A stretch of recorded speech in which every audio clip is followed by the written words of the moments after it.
와우. 작품에서 언급된 두 번의 전란은 임진왜란과 병자호란으로 생각됩니다. 이는 조선 후기에 일어난 사건으로 전국이 전쟁터였던 임진왜란 이후 모든 것이 파괴되어 왜란은 백성들의 삶을 송두리째 앗아갔습니다. 하지만 지배층은 여전히 백성들의 피를 빨아먹는 그 유명한 아주 뭐라 그럴까 아주 유명한 씹새끼? 병자호란 또한 그 원인부터 변하지 않는 무능한 지배층으로 인해 결국 전쟁이 한 번 더 터진 격입니다. 마치 작품 속 조학주 대감이 언급한 처참한 전란이 두 번이나 이 땅을 휩쓸린 것은 노너니 맹자니 입으로만 나불대면서 아무 일도 하지 않은 허약한 유림이 이 나라를 이끌었기 때문이요. 병자호란은 더 가관이었습니다. 심지어 임진왜란은 반격이라도 했으나 아주 처발렸던 조선 정부는 백성들이 수많은 포로로 끌려가는 걸 판단했습니다. 이렇게 두 번의 전란을 거쳐 생지옥이 된 조선이 아마 가장 큰 드라마의 배경이 된 것 같습니다.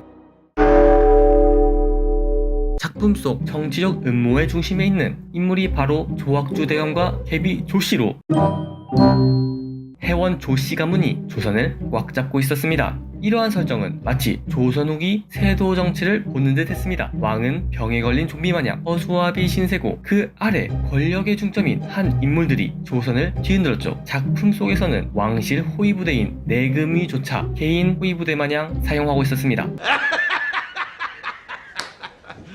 You serious?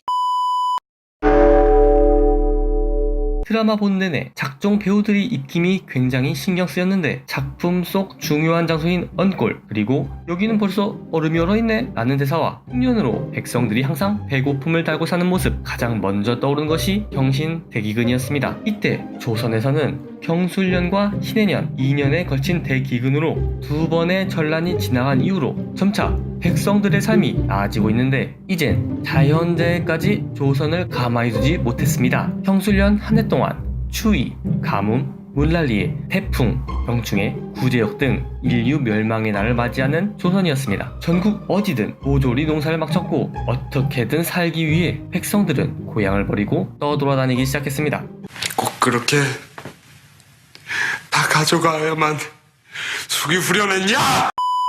이때 양반이나 평민 상관없이 굶어 죽거나 전염병에 걸려 생을 마감했습니다. 마치 백성, 양반 가리지 않고 좀비가 된 것처럼 말입니다. 역사와 좀비가 현실적으로 진짜 어울리지 않을 거라 생각했습니다. 하지만 경신대기근 당시 문서를 살펴보면